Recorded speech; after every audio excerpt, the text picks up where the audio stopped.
Corona positive আতঙ্ক ঘিরে ধরেছে সিলেটের বিদেশ যাত্রীদের। 91 জনের নমুনা পরীক্ষায় 24 জন করোনা আক্রান্ত শনাক্ত। অনেক কাঠঘর পুড়িয়ে তারা বিদেশ ফিরে যাওয়ার জন্য টিকিট সংগ্রহ করেছিলেন, কিন্তু ফ্লাইটের 72 ঘন্টা আগে করোনা ভাইরাস শনাক্তের জন্য নমুনা পরীক্ষায় দিয়ে হতে হয় হতাশ। কোনো উপসর্গ না থাকলেও রিপোর্ট দেখে তাদের চোখ অন্ধকার। পরীক্ষায় তাদের রিপোর্ট এসেছে করোনা পজিটিভ। এ অবস্থায় নির্ধারিত ফ্লাইটে বিদেশে ফিরে যাওয়া হচ্ছে না তাদের। টিকিট বাতিল করে থাকতে হচ্ছে আইসোলেশনে। সিলেটে গত বৃহস্পতিবার রাতে 91 জন বিদেশগামী যাত্রীর নমুনা পরীক্ষায় 24 জনেরই এসেছে পজিটিভ রিপোর্ট। শুক্রবার সন্ধ্যা পর্যন্ত রিপোর্ট পাওয়ার অপেক্ষায় ছিলেন আরও 246 জন যাত্রী।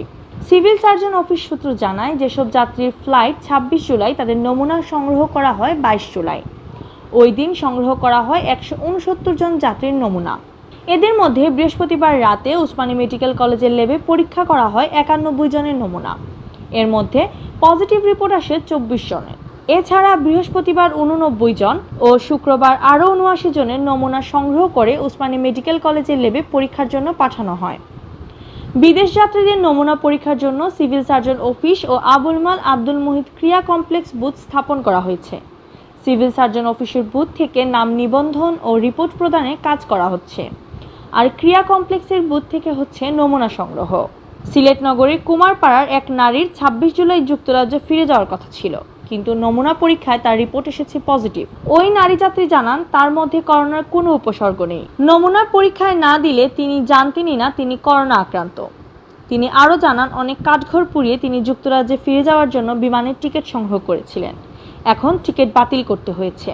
সিলেটের সিভিল সার্জন ডাক্তার প্রেমানন্দ মণ্ডল জানান, বিদেশ যাত্রীদের ফ্লাইটের সাথে সামঞ্জস্য রেখে করোনা ভাইরাস পরীক্ষার জন্য নাম নিবন্ধন, নমুনা সংগ্রহ ও রিপোর্ট প্রদানের তারিখ জানিয়ে দেওয়া হয়েছে।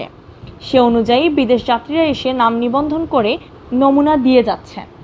শুক্রবার সন্ধ্যা পর্যন্ত 91 জন বিদেশ যাত্রীর রিপোর্ট পাওয়া গেছে। এদের মধ্যে 24 জনের রিপোর্ট এসেছে পজিটিভ। এসব যাত্রী এখন বিদেশ যেতে পারবেন না। তারা অন্তত 14 দিন আইসোলেশনে থেকে পুনরায় নমুনা পরীক্ষা করে নেগেটিভ রিপোর্ট আসলে বিদেশে যেতে পারবেন।